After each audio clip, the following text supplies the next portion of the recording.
বিভিন্ন সময়ে গত জুলাই মাসে বিভিন্ন সংঘর্ষে যে সকল আমাদের সন্তানেরা ছাত্রছাত্রীরা নিহত হয়েছে, পুলিশ বাহিনীর সদস্য যারা নিহত হয়েছে, আমাদের ছাত্রলীগ, যুবলীগ, আমাদের সহযোগী সংগঠনের নেতা কর্মীরা যে নির্মম হত্যাকাণ্ডের শিকার হয়েছে, সেই সকল নিহত বিদেহী আত্মার মাগফিরাত কামনা করছি। আমাদের ব্যক্তি পর্যায়ে আমাদের ভুল থাকতে পারে, রাজনৈতিক নেতৃত্ব, আমাদের যারা উপজেলা, জেলা বা যেখানেই থাকুক তাদের ভুল থাকতে পারে, কিন্তু সেই ভুলের শাস্তি যেন আমাদের প্রাণপ্রিয় নেত্রী জয়নেত্রী শেখ হাসিনা না পান, তার জন্য আমাদের দায়টাও আমাদের ঘাড়ে তুলে নিতে হবে। আমরা যারা সরকারের দায়িত্বে আছি, বিভিন্ন জায়গায় বিভিন্ন পর্যায়ে দায়িত্বে আছি, আমাদের ভুলের কারণে, আমাদের অবহেলার কারণে, আমাদের ব্যর্থতার কারণে যে সংকটময় পরিস্থিতি সৃষ্টি হয়েছে, সেই দায়টা আমরা যেন নিজের কাঁধে নিয়ে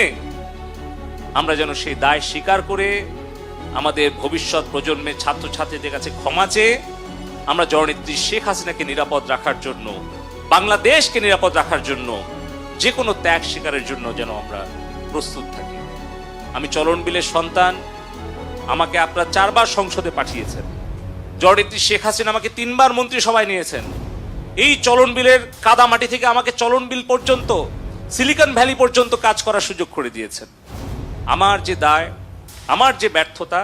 সেটার দায় এবং দায়িত্ব আমি নিজের কাঁধে নিয়ে যদি জননেত্রী শেখ হাসিনা যে কোনো শাস্তি অথবা আমাকে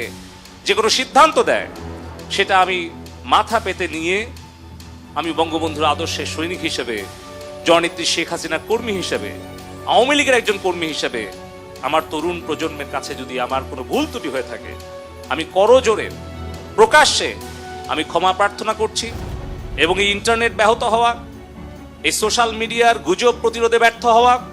এই সকল কিছু দায় এবং দায়িত্ব, ব্যর্থতা আমি নিজের কাঁধে তুলে নিচ্ছি এবং যে কোনো সিদ্ধান্ত আমি মেনে নেওয়ার জন্য আবারও প্রতিশ্রুতি আমি সকলের সামনে দিচ্ছি। আমার দলের নেতাকর্মীরা, আপনারা সকলে ঐক্যবদ্ধ থাকবেন যেন কেউ কোনো ষড়যন্ত্র করে, সন্ত্রাস করে আমাদের এই এলাকা, আমাদের এই দেশকে অস্থিতিশীল করতে না পারে। ইনশাআল্লাহ মহান আল্লাহ পাক উপরে আছেন, আমাদের নিয়ত সহি আছে, সঠিক আছে। ইনশাআল্লাহ জননেত্রী শেখ হাসিনার নেতৃত্বে আমরা বঙ্গবন্ধুর স্বপ্নের বৈষম্য মুক্ত সোনার বাংলা গড়ে তুলব, আমাদের ভবিষ্যৎ সন্তানদের জন্য নিরাপদ বাংলাদেশ